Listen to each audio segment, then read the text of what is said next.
Swastiastu. Om Swastiastu. Pak Jero, oke. Iki Pak Jero yang mau metakan iki yang gede iki saking dianya.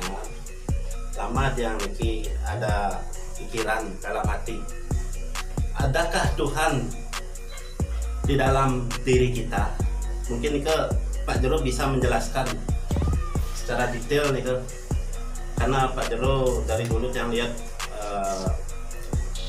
sering bergerak di spiritual begitu. Swastiastu dari Gede Swastiastu. ya dari Nyamuk Gianyar.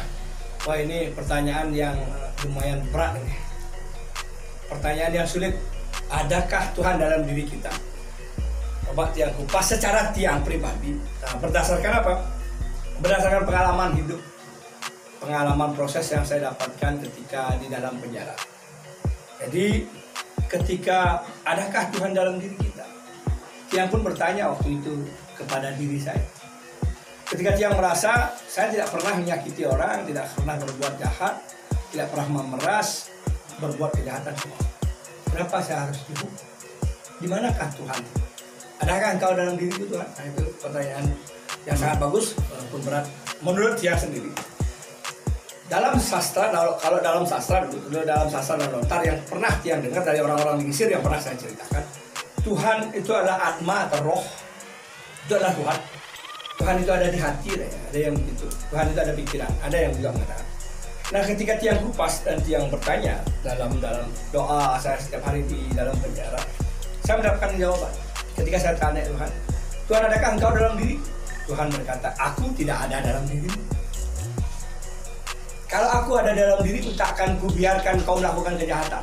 Tak akan kubiarkan orang melakukan kejahatan, membunuh, memperkosa, menipu, menyakiti orang. Karena ada aku di dalam diri. Artinya ketika kau melakukan kejahatan, aku biarkan kau melakukan kejahatan, aku yang berdosa. Karena membiarkan kau melakukan kejahatan. Terus katanya kau adalah roh dan atma kita. Aku menciptakanmu, iya. Aku menciptakanmu. Tapi bukan berarti aku ada bersamamu. Sama seperti ibumu.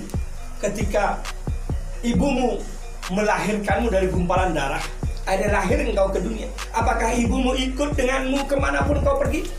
Apakah ibumu ikut ketika kau melakukan kejahatan, ibumu bersamamu? Kan tidak. Ketika kejahatan, kebaikan yang dilakukan kan kita sendiri ya Bapak. Tuhan itu tidak berwujud dan tidak berbentuk.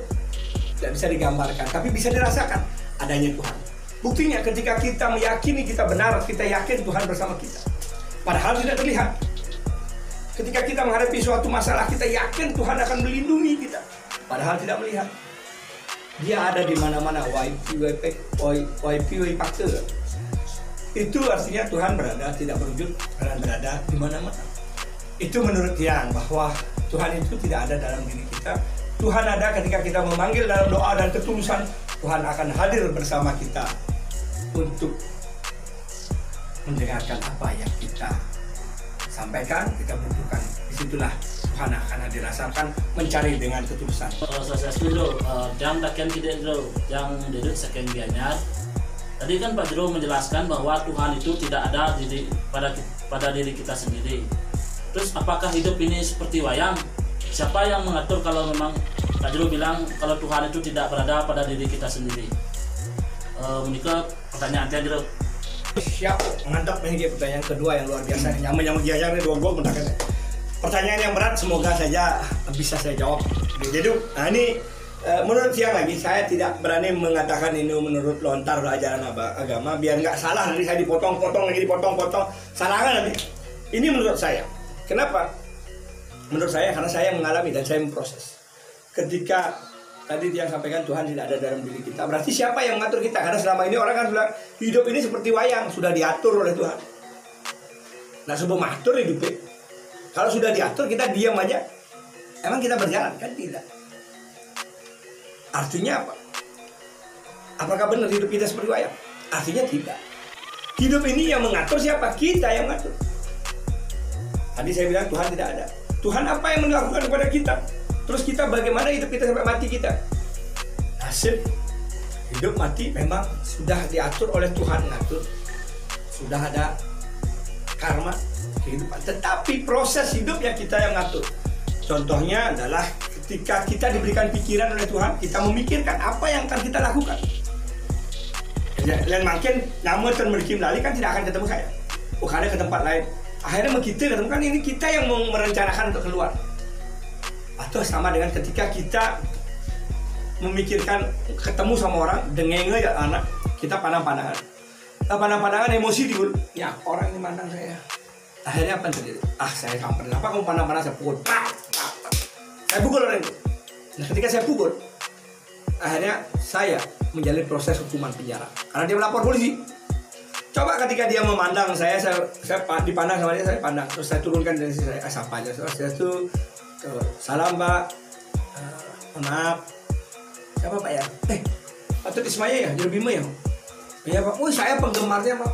Artinya kan kita berpikir, jadi hidup ini kita yang memikirkan mau kemana dan mau apa kita. Bukan ada wayang, kalau wayang kan diatur oleh Tuhan, ngoyong kan, diam aja kita. Kan kita nggak akan ngapa-ngapa, nggak akan bisa jadi apa-apa. Ketika kita tidak berusaha untuk cari makan, tidak berusaha untuk hidup, kita nggak akan hidup, bener nggak? Artinya hidup ini yang mengatur adalah diri kita berdasarkan apa? Berdasarkan karma, kehidupan yang sudah diwariskan oleh alam semesta. Tuhan sudah mewariskan karma dari karma masa lalu dan karma yang akan datang. Dari mana datangnya karma? Di mana melihat karma itu dan bagaimana melihat garis kehidupan kita? Tuhan sudah menuliskan juga. Disinilah tulisan Tuhan di kedua tangan kita. Coba lihat dua tangan kita, pasti garisnya berbeda. Garis besar itu sama, kedua tangan ada garis besar sama. Garis kecil-kecil ini yang berbeda. Garis kecil inilah garis kehidupan kita yang ditulis kehidupan sekarang, dan bekal kita kemarin adalah garis besar. Garis besar ini adalah bekal karma kita kemarin. Garis kecil ini adalah bekal karma kita sekarang. Kita yang memilih hidup. Mau ke rumahnya saya, apa ke rumah mitra kita, kan kita yang menentukan kan gitu. Jadi ini pilihannya ada. Ketika kita tadi saya bilang kalau kita nggak mukul, akhirnya kita sapa jadi teman, jadi saudara, garis kanan kita ambil. Tapi ketika kita memukul, garis kiri kita ambil. Ada sila. Itulah artinya hidup ini sudah diatur oleh diri kita berdasarkan karma masa lalu dan karma yang akan datang yang akan kita bawa berdasarkan garis. Kitalah yang harus menentukan. Mari belajar untuk memproses diri lebih baik lagi dengan cara berdoa mencari Tuhan. Tuhan ada di mana-mana. Dengan ketulusan doa, Tuhan akan datang memberikan tuntunan. Dengan tuntunan itu kita berpikir, karena kita diberikan pikiran untuk mencari jalan terbaik dalam kehidupan kita. Karma baik dan karma buruk tergantung kita. Makanya saya buat yayasan ini tujuannya untuk membuat karma baik sebelum kita mati, agar ada tulisan kebaikan yang kita terus lanjutkan untuk proses kehidupan kita sekarang dan kehidupan kita nanti. Itu aja ya pertanyaannya, kawan. Sudah malam ini, sudah berolahraga. Yes, Selamat Pak Zero.